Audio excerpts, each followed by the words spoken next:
नमस्कार दोस्तों, स्वागत है आपका देश नीति के इस YouTube मंच पर। देश नीति के खास कार्यक्रम सत्ता की जंग में आज हम चर्चा कर रहे हैं कि 3 दिसंबर के चुनावी नतीजों में चाणक्य का क्या होगा। चाणक्य भारतीय इतिहास में, प्राचीन भारत में बेहद सम्मान के साथ लिए जाने वाले एक रणनीतिकार, एक शासन पद्धति के जनक, एक लोकप्रिय और कल्याणकारी राज्य की स्थापना की कल्पना करने वाले एक महापुरुष, एक प्रोफेसर। और इन सब के बीच जब चाणक्य का जिक्र होता है तो चाणक्य की सबसे बड़ी पहचान घनानंद का दंभ, घनानंद का गुरूर तोड़ने वाले के तौर पर होती है। लेकिन क्या हो जब चाणक्य का गुरूर तोड़ने की ही नौबत लोगों को आ जाए? क्या हो जब चाणक्य का घमंड और चाणक्य का गुरूर चुनाव में सबसे बड़ा मुद्दा बन जाए? क्या वाकई आधुनिक चाणक्य के अंदर कोई गुरूर है, कोई घमंड है? इस बात का फैसला इस देश के 5 राज्यों की जनता 3 दिसंबर को अपना फैसला जो सुनाएगी उससे स्पष्ट हो जाएगा। लेकिन जब चाणक्य का जिक्र होता है तो जिक्र इस बात का भी होगा कि चुनावी रणनीतियों को अंजाम देने के सिवा क्या आधुनिक चाणक्य के पास और कोई काम है? क्या बीसीसीआई में परिवार को सेट करने के सिवा चाणक्य के पास और कोई काम है? क्या इस देश की चुनावी सियासत में लोकतंत्र का मतलब ही सिर्फ चुनाव तंत्र रह जाए, यहीं तक चाणक्य की भूमिका बचती है? और क्या चाणक्य की इस भूमिका का नए सिरे से आधुनिक दौर में पुनर्निर्धारण करने के लिए एक ऐसी व्यूह रचना को अंजाम देना ही चाणक्य की पर्सनालिटी के इर्द गिर्द ढाल दिया जाए, जिस पर्सनालिटी के आश्रय सियासत को नए सिरे से परिभाषित करने में सत्ता पक्ष के साथ साथ विपक्ष भी कहीं ना कहीं अपना योगदान देता दिखे? मौजूदा दौर में जब आधुनिक चाणक्य की बात होती है तो चाणक्य सिर्फ एक व्यक्ति से नहीं, बल्कि चाणक्य बिल्कुल प्राचीन काल के, प्राचीन भारत के मौर्य वंश को स्थापित करने वाले चाणक्य से एक इतर छवि उभरती है। वहां नंद वंश का विनाश करके मौर्य वंश की नींव डाली गई थी।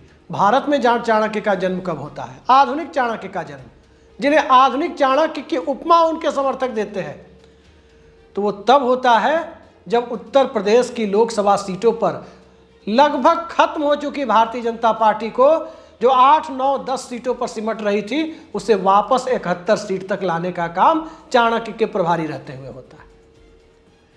और उसके बाद उत्तर प्रदेश के बाद जब देश की सत्ता आ गई तो चाणक्य को जो सबसे पहली जिम्मेदारी मिलती है वो महाराष्ट्र में। और महाराष्ट्र में जो जिम्मेदारी मिलती है वहाँ होता क्या है? चतुष्कोणीय मुकाबला। कांग्रेस और एनसीपी के राजनीतिक संबंधों में विच्छेद हो जाता है। भाजपा और शिवसेना के राजनीतिक संबंध भी विच्छेद के हद तक पहुंच जाते हैं। और इस चतुष्कोणीय मुकाबले में भारतीय जनता पार्टी सत्ता का मुंह देखने में कामयाब होती है। बैसाखियों के सहारे ही सही, महाराष्ट्र में, मुंबई में, देश की आर्थिक राजधानी में बीजेपी की सरकार बनती है। लेकिन उसके बाद यदि परत दर परत, राज्य दर राज्य आप देखते चले जाए, दिल्ली में अरविंद केजरीवाल के हाथों बहुत बुरी मात भारतीय जनता पार्टी को मिलती है। बिहार में नीतीश कुमार के नेतृत्व में नीतीश कुमार और लालू यादव के गठबंधन के खिलाफ बहुत बुरी तरह से चाणक्य की पार्टी बिखर जाती है। लेकिन 2017 का उत्तर प्रदेश का चुनाव एक बार फिर भाजपा के चाणक्य के लिए उनके पक्ष में कहीं ना कहीं परिस्थितियों को निर्मित करता हुआ दिखाई देता है। उन्हें संगठन से हटाकर सत्ता में लाने की बुनियाद तैयार करता दिखता है। लेकिन जब संगठन से सत्ता में आने की बुनियाद तैयार होने के बाद जब सत्ता में आने की पटकथा 2019 में लिखी जाती है, बावजूद उसके संगठन पर दबदबा कम नहीं होता। संगठन में नाम मात्र के अध्यक्ष जरूर बना दिए जाते हैं, लेकिन कमोबेश सारा काम चाणक्य के जिम्मे ही होता है। और चाणक्य के जिम्मे जब सारा काम होता है, उसके बाद आप देखते जाइए दिल्ली में लगातार दूसरी हार, महाराष्ट्र में स्पष्ट बहुमत, जनता ने क्लियर मेजोरिटी चाणक्य के गठबंधन को दे दी। बावजूद इसके चाणक्य से भी बड़े चाणक्य वहां शरद पवार साबित हो गए और बहुमत भारतीय जनता पार्टी को मिला। 80 घंटे से ज्यादा सरकार नहीं चली और बहुमत के बावजूद हार चुकी पार्टी, हार चुका नेतृत्व, कांग्रेस और एनसीपी का गठबंधन सत्ता में आ गया और 80 घंटे के अंदर जिस गठबंधन को बहुमत मिला था, यानी देवेंद्र फडणवीस के नेतृत्व वाले भाजपा शिवसेना गठबंधन को, उसकी बुनियाद हिला दी शरद पवार ने। वहां चाणक्य का ब्रांड कहीं ना कहीं भोथरा कर दिया। लेकिन फिर गुवाहाटी मॉडल भी होता है।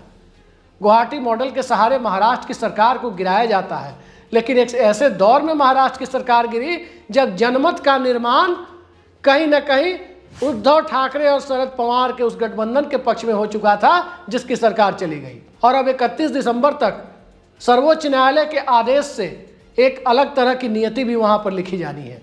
क्या होता है विधानसभा अध्यक्ष का फैसला, ये देखा जाना है। खैर, मूल मुद्दे पर लौटते हैं कि 5 चुनावी राज्यों में चाणक्य की भूमिका क्या रही। 5 चुनावी राज्यों में चाणक्य की भूमिका का मोटा मोटी आकलन तो हम कर सकते हैं, लेकिन असली तस्वीर 3 दिसंबर को साफ होगी। मध्य प्रदेश का चुनाव तकरीबन 20 साल से, यदि 15 महीने के बीच के पीरियड को छोड़ दें तो 20 साल से भारतीय जनता पार्टी सत्ता में, और 20 सालों की सत्ता अब दांव पर है। तो तमाम केंद्रीय मंत्री चुनाव में उतरे हुए हैं। कैबिनेट मंत्री भारत सरकार के नरेंद्र सिंह तोमर समेत कई मंत्री और सांसद विधानसभा में विधायकी का चुनाव लड़ रहे हैं, अलग अलग इलाकों से लड़ रहे हैं, और शिवराज सिंह चौहान की सत्ता दांव पर है। छत्तीसगढ़ चाणक्य से लेकर उनकी जांच एजेंसी ईडी और सीबीआई तक पहुंची हुई है। महादेव ऐप भी बीच में आया, जिसके बूते महादेव ऐप में भूपेश बघेल का नाम घसीटने की कोशिश हुई। वो आदमी ही जेल के अंदर से कोर्ट पहुंचता है, कोर्ट में अपने बयान देता है, अपने वकील के माध्यम से बयान देता है, और कोर्ट को साफ साफ कहता है कि मेरा भूपेश बघेल से कोई जान पहचान नहीं है और कोई लेना देना भी नहीं है। जनमत का फैसला वहां भी हो चुका है, उसकी औपचारिक घोषणा वहां भी 3 दिसंबर को होगी, जब काउंटिंग होगी। मिजोरम में भी काउंटिंग चल रही है, काउंटिंग होनी है। और मिजोरम के बाद अब 30 तारीख को, 30 नवंबर को तेलंगाना में भी चुनाव है। तेलंगाना में भारतीय जनता पार्टी तीसरे नंबर पर बताई जा रही है, और जब तीसरे नंबर पर भारतीय जनता पार्टी है तो चाणक्य की कोई खास भूमिका वहाँ रहनी नहीं है। वहाँ एक ही चीज़ हो सकती है कि भाजपा मजबूती से चुनाव लड़ेगी तो कांग्रेस के चांसेस ज़्यादा बेहतर होंगे, और भाजपा अगर स्ट्रेटजिकली अपने आप को पीछे रखती है, नेपथ्य में रखकर चुनाव लड़ती है, तो केसीआर मुकाबले में दिख सकते हैं। जो वहाँ से तस्वीर उभर कर आ रही है वो यही है। तो क्या कांग्रेस की जीत सुनिश्चित करने के लिए चाणक्य वहाँ पर मजबूती से अपनी पार्टी को लड़ाते दिख रहे हैं, या भारतीय जनता पार्टी के लोग सिर्फ कागजी तौर पर चुनाव लड़ रहे हैं, इसका पता भी 3 दिसंबर को चल जाएगा। अब चलते हैं सबसे इंटरेस्टिंग स्टेट, पहली बार 25 सालों के बाद जहां पर नीरस चुनाव नहीं हो रहा है, जहां पर लोगों की रुचि है कि वाकई किसकी सत्ता आ रही है। 1998, 2003, 2008, 2013 और 2018, ये 5 चुनाव राजस्थान में ऐसे हुए, लोगों को कोई मतलब नहीं था कि किसकी सत्ता आ रही है, क्योंकि चुनाव के पहले से लोगों को पता रहता था कि जो सत्ता में है वो जा रहा है, जो विपक्ष में है वो आ रहा है। लेकिन आज कौन जा रहा है और कौन आ रहा है, इसके ऊपर जयपुर से लेकर दिल्ली तक, सट्टा बाजार से लेकर राजनीतिक विश्लेषकों तक, और पत्रकारों से लेकर आम जनता तक, हर चौपाल और चौपाटी तक, नुक्कड़ तक, चाय पान की दुकानों तक, राजस्थान में यही चर्चा है कि राजस्थान की सरकार किसकी बनने जा रही है। और सरकार किसकी बनने जा रही है, जब चर्चा इस मोड़ तक जाकर के रुक गई है, तो जरा उन परिस्थितियों को भी देखिए कि वसुंधरा राजे को किनारे करने में यदि वाकई चाणक्य की कोई भूमिका थी, तो वो भूमिका भारतीय जनता पार्टी को इस हालात तक तो नहीं ले आई है कि सामने आती हुई सत्ता, रवायत के साथ चलने वाला राज्य फंसता हुआ दिखाई दे। इसका पता भी 3 दिसंबर को चलेगा। लेकिन सबसे बड़ी परीक्षा जो चाणक्य की होनी है, वो परीक्षा दरअसल ये है कि आने वाले लोकसभा चुनाव तक कितने भाजपा के कार्यकर्ता मुख्यमंत्री पद पर हैं, और ये मुख्यमंत्री पद पर बैठने वाले भाजपा के कार्यकर्ताओं में कितने ओबीसी बचेंगे 3 दिसंबर के बाद। और उन परिस्थितियों में जब सत्ता भारतीय जनता पार्टी के हाथ यदि इन चुनावी राज्यों में से एक राज्य की भी नहीं आई, तो वहां पर चाणक्य की भूमिका को नए सिरे से परिभाषित करने का काम चाणक्य के बॉस तो नहीं करने वाले हैं। प्राचीन काल में चाणक्य के ऊपर कोई बॉस नहीं हुआ करता था। चंद्रगुप्त मौर्य शासक हुआ करते थे, चाणक्य के बॉस नहीं थे। लेकिन मौजूदा दौर में जो समर्थकों के बीच चाणक्य माने जाते हैं, उनके ऊपर भी एक साहब है, उनके ऊपर भी एक बॉस है। और बॉस कहाँ नहीं दिखते, आप जहां देखेंगे कण कण में व्याप्त हैं बॉस। आप जहां देखें वहीं दिखेंगे, वर्ल्ड कप में भी दिख सकते हैं, चंद्रयान लैंड करेगा वहां पर भी दिख सकते हैं, खिलाड़ियों के ड्रेसिंग रूम में भी दिख सकते हैं, अंतरिक्ष में भी दिख सकते हैं। जहां देखेंगे बॉस वहीं दिख सकते हैं। तो बॉस के सबऑर्डिनेट, बॉस के अधीन रहकर यदि चाणक्य कोई काम कर रहे हैं तो वाकई चाणक्य को काम करने की इतनी आज़ादी है कि मौजूदा दौर में, और आज़ादी के साथ साथ जनमत और जनमत का मिजाज समझ पाने की क्षमता उनके अंदर बची हुई है कि 3 दिसंबर को का नतीजा उनके मनमाफिक निकले। लोकतंत्र में कभी भी जनता के फैसले पर सवाल नहीं उठाए जा सकते, लेकिन लोकतंत्र में जनमत को प्रभावित करने वाले फैक्टर्स पर हर राजनीतिक दल अपने स्तर से विश्लेषण करता है, तैयारियां करता है। 84 का चुनाव कांग्रेस पार्टी ने जीता, भारी बहुमत से जीता। इतना बड़ा बहुमत आजाद भारत के इतिहास में आज तक किसी को नहीं मिला। 1984 में 400 प्लस सीटें कांग्रेस पार्टी को। अरुण नेहरू कांग्रेस के मुख्य रणनीतिकार, लेकिन कांग्रेस पार्टी के लोगों ने कभी अरुण नेहरू को चाणक्य का दर्जा नहीं दिया। 1989 का चुनाव, उस दौर में भी बड़ी भूमिका थी जनता दल के अंदर अरुण नेहरू की, किसी ने उन्हें चाणक्य का दर्जा नहीं दिया। जॉर्ज फर्नांडिस 1998 और 99 का चुनाव, एनडीए के संयोजक, अटल बिहारी वाजपेयी को प्रधानमंत्री पद तक पहुंचाने की पूरी बिसात बिछाने वाले नेता, किसी ने उन्हें चाणक्य का दर्जा नहीं दिया।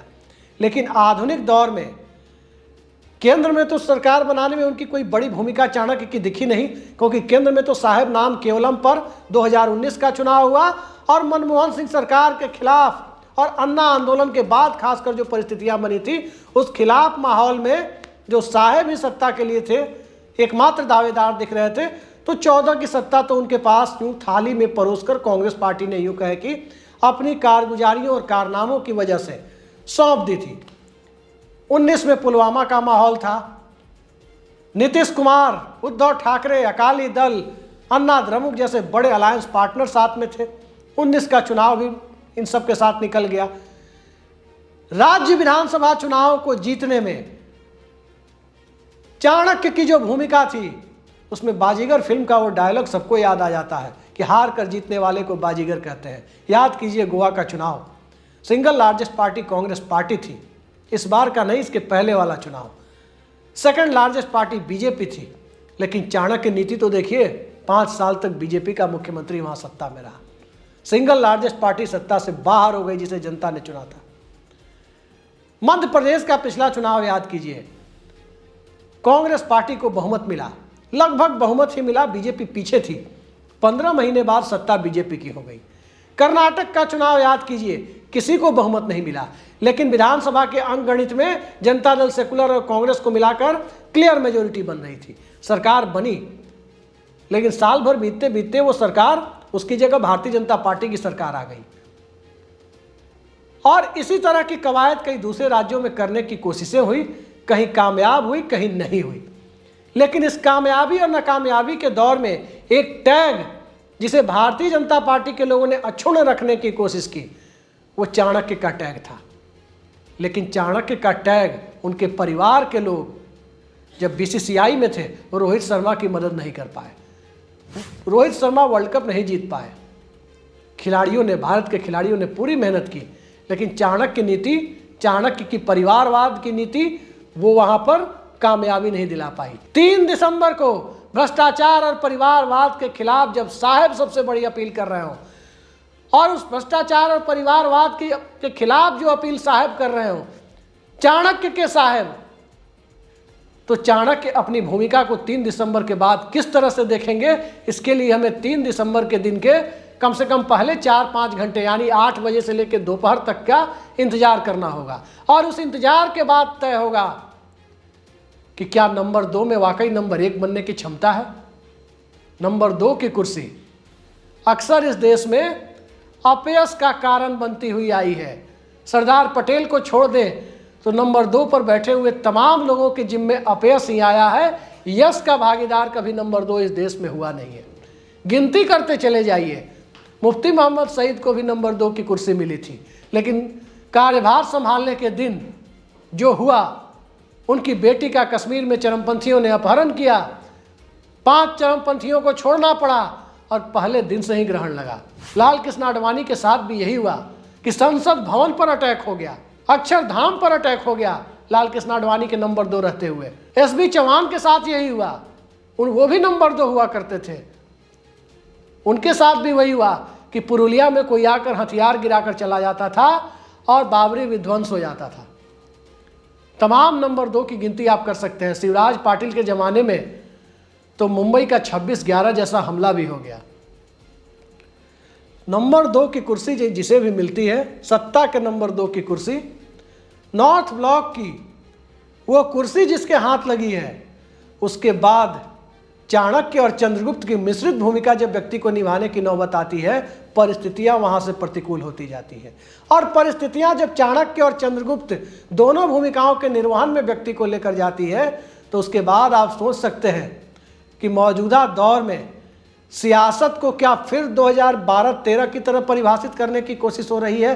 तब फर्क इतना है कि सत्ता में बैठी हुई पार्टी का नाम कांग्रेस पार्टी था और आज सत्ता में बैठी हुई पार्टी का नाम भारतीय जनता पार्टी है। उस वक्त कांग्रेस पार्टी के पास वाकई कोई चाणक्य नहीं था। कांग्रेस पार्टी प्रधानमंत्री पद पर एक गैर राजनीतिक व्यक्ति को बिठा कर रखी थी। बेहद सज्जन और भद्र पुरुष मनमोहन सिंह प्रधानमंत्री पद पर थे और कांग्रेस पार्टी की तरफ से मनमोहन सिंह के लिए चट्टान की तरह समर्थन के साथ खड़ी थी तो सोनिया गांधी थी कांग्रेस अध्यक्ष। लेकिन चाणक्य जैसी कोई पदवी गढ़ी नहीं गई थी। आज चाणक्य जैसी पदवी गढ़ी जा चुकी है, लेकिन चाणक्य के ऊपर भी एक सुपर चाणक्य यानी साहेब बैठे हुए हैं। तो उस परिस्थिति में 3 दिसंबर की परिस्थितियां, राजस्थान की परिस्थितियों को देखें तो वो ओल्ड पेंशन स्कीम को याद करेगा या कन्हैया लाल को याद करेगा। दोनों ही परिस्थितियों में साहेब और चाणक्य दोनों कसौटी पर होंगे। कन्हैया लाल को जब याद किया होगा राजस्थान ने, तब भी सवाल यही होगा कि हत्याकांड की जांच तो एनआईए कर रही है और एनआईए नई दिल्ली के हाथ में है, अशोक गहलोत की सरकार के हाथ में नहीं है, क्योंकि उससे तो मामला टेक ओवर कर लिया गया था, एनआईए ने कर लिया था। तब भी कसौटी पर चाणक्य की ही भूमिका होगी। और यदि ओल्ड पेंशन स्कीम की बात होगी, जनता उसके साथ जाने के लिए तैयार होगी, तब भी कसौटी पर चाणक्य ही होंगे। मध्य प्रदेश के मामले में एक कम से कम प्रवक्ताओं के पास टीवी चैनलों पर डिफेंड करने के लिए एक मौका होगा कि हम लंबे समय से सत्ता में थे तो एक सत्ता विरोधी रुझान का असर दिखा है। लेकिन यदि तीसरी परिस्थिति की बात करें तो उस तीसरी परिस्थिति में खेल बिगड़ता जा सकता है। और इंतजार कीजिए उस तीसरी परिस्थिति का कि 3 दिसंबर के बाद क्या होगा। फिलहाल के लिए इतना ही, और हम भी 3 दिसंबर का इंतजार करते हैं, आप भी करें। नमस्कार।